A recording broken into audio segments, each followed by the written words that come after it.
Hello guys, welcome back to my channel.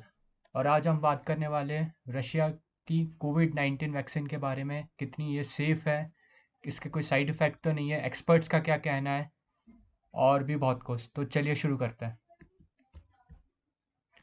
तो सबसे पहले हम जान लेते हैं वैक्सीन बनी कैसे है। तो ये वैक्सीन बनी है अडीनो वायरस से, जो कि यूजुअली चिंपांजी में पाया जाता है। तो इस वैक्सीन में अडीनो वायरस का डीएनए यूज़ किया गया है जो कि हेल्प करता है कोरोना वायरस को किल करने में।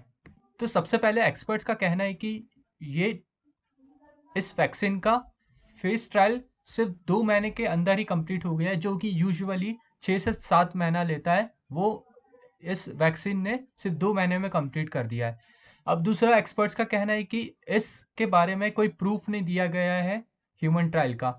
मतलब कि रशिया ने फर्स्ट फेज, जो यूजुअली जो वैक्सीन होती है वो 3 फेज में कंप्लीट हुआ जाती है। फर्स्ट फेज जिसमें 100 से 200 पीपल पे इस वैक्सीन के डोजेस दिए जाते हैं। उसके बाद फिर सेकंड फेज होता है जो कि नियरली थाउजेंड्स लोगों पे दिए जाते हैं। और थर्ड फेज होता है जो कि एक लार्ज पॉपुलेशन में दी जाती है, यूजुअली 10,000 20,000 के आसपास। बट जो वैक्सीन रशिया ने बनाई है उसमें उन्होंने सिर्फ फर्स्ट फेज का डेटा दिया है, जो कि उन्होंने 76 पार्टिसिपेंट्स पे किया था। और उसके बाद का डेटा उन्होंने नहीं दिया है। तो इसलिए एक्सपर्ट्स को चिंता है इस बारे में। अब थर्ड है कि रिस्क ऑफ साइड इफेक्ट। बिना फेज 3 के, जिसमें कि एक लार्ज पॉपुलेशन में इस वैक्सीन के डोजेस को दिया जाता है, उसके बिना हम नहीं कह सकती कि वैक्सीन कितनी एफिशिएंट है, ये कितनी, इसके कोई साइड इफेक्ट तो नहीं है। और इससे जुड़े और भी जो इंफॉर्मेशन होते हैं, डेटा होते हैं, उसके बारे में हम क्लियरली नहीं बता सकते और इसको अप्रूव नहीं कर सकते। एक्सपर्ट्स का कहना है कि पुतिन एक गैम्बल खेल रहे हैं, क्योंकि इस वैक्सीन को इतने ज़्यादा लार्ज पॉपुलेशन में अभी तक ट्रायल नहीं किया गया कि इसको अप्रूव किया जाए। लेकिन फिर भी रशिया ने इसको अप्रूव कर दिया है। और एक्सपर्ट्स का कहना है कि इससे मिलियंस ऑफ रशियन की लाइफ खतरे में है। अब लास्ट है कि डब्ल्यू के का अप्रूवल इस वैक्सीन को नहीं मिला गया है अभी तक। बिना अप्रूवल के ये वैक्सीन वर्ल्ड वाइड यूज़ नहीं हो पाएगी। तो इसलिए इस वैक्सीन को डब्ल्यू एच ओ का कहना है कि हमारी गाइडलाइंस के फॉलो किए बिना इस वैक्सीन को हम अप्रूव नहीं कर सकते। अब बात करते हैं रशियन कोरोना वैक्सीन के अलावा और कौन सी दूसरी वैक्सीन है जो कि जल्द से जल्द मार्केट में आ सकती है।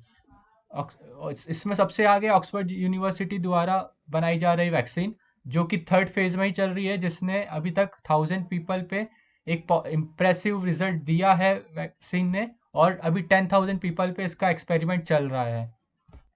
अब how Russia made vaccine in such less time. इतने कम समय में रशिया ने इस वैक्सीन को कैसे बना लिया? क्योंकि जैसा कि आपको पता ही है कि इस वैक्सीन का ट्रायल 1 अब से सिर्फ 2 महीने पहले ही शुरू किया गया था। और इस वैक्सीन ने सेकंड ट्रायल भी इतने जल्दी कैसे कंप्लीट कर लिया, और थर्ड ट्रायल तो अभी तक किया भी नहीं है। तो चलिए देखते। तो रशिया का कहना है कि रिसर्च फ्रॉम प्रीवियस, मतलब रशिया ने प्रीवियस रिजल्ट से जानकारी लेके, इंफॉर्मेशन लेके इस वैक्सीन को इतने जल्दी बनाया है। उनका कहना है कि हमने इबोला वायरस की वैक्सीन और मर्स की वैक्सीन का रिजल्ट का यूज़ करके, जो कि 2015 में फैला था, उसका यूज़ करके हमने इस वैक्सीन को बनाया है। जैसा कि मैंने बताया कि इस वैक्सीन का कोई प्रूफ नहीं है ह्यूमन ट्रायल का फर्स्ट ट्रायल के बाद। तो इसलिए भी ये इतने जल्दी बन चुकी है। और एक और कारण है कि इसका थर्ड और एक और कारण है कि थर्ड ह्यूमन ट्रायल भी नहीं किया गया, इसलिए भी ये वैक्सीन इतनी जल्दी बन गई। और लास्ट है कि वेस्ट कंट्रीज़ का कहना है कि रशिया ने उनके वैक्सीन रिसर्च सीक्रेट्स को चुराया है और उसके रिजल्ट के आधार पे इस वैक्सीन को बना दिया इतने जल्दी। अब इंडिया का स्टेटस क्या है इसके ऊपर? तो एम्स के डायरेक्टर है Randeep Guleria.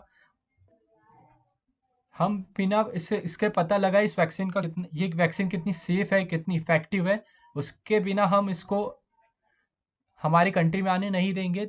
There should not be any side effect of the vaccine and it should provide good immunity and protection. उनका ये भी कहना है कि इस वैक्सीन का कोई भी साइड इफेक्ट नहीं होना चाहिए और ये अच्छी इम्यूनिटी और प्रोटेक्शन प्रोवाइड करनी चाहिए। इसके बाद ही हम इंडिया में इसके अप्रूवल करेंगे। अब कुछ लोग का ये भी कहना है कि ये वैक्सीन सिर्फ 76 लोगों पे कराया गया था, जो कि पतंजलि के द्वारा बनाई गई कोरोनिल से भी कम लोगों पे टेस्टेड था। तो अब लास्ट और सबसे मेन टॉपिक कि कब से ये अवेलेबल होगी, तो इसका डेटा बताया गया है कि ये सितंबर से लार्ज प्रोडक्शन इसका शुरू हो जाएगा, और कहना है कि 50 करोड़ डोजेज पर साल इसके बनाए जाएंगे। और रशिया से आई इंफॉर्मेशन का कहना है कि इस इस वैक्सीन के 1 बिलियन डोज के रिक्वेस्ट अभी तक आ चुकी है। अब इंडिया में ये वैक्सीन कब तक आएगी, तो एक्सपर्ट्स का कहना है कि अगर सब कुछ सही रहा, पूरे अप्रूवल मिलने के बाद ये वैक्सीन इंडिया में कम से कम मिनिमम 3 से 4 महीने के अंदर आएगी। तो हम तो यही प्रे कर सकते हैं कि ये वैक्सीन जल्द से जल्द इंडिया में आए और इसका कोई साइड इफ़ेक्ट ना हो। ये तो आज का वीडियो यहीं समाप्त करते हैं। वीडियो अच्छा लगा तो प्लीज़ चैनल को सब्सक्राइब कीजिए, वीडियो को लाइक कीजिए, शेयर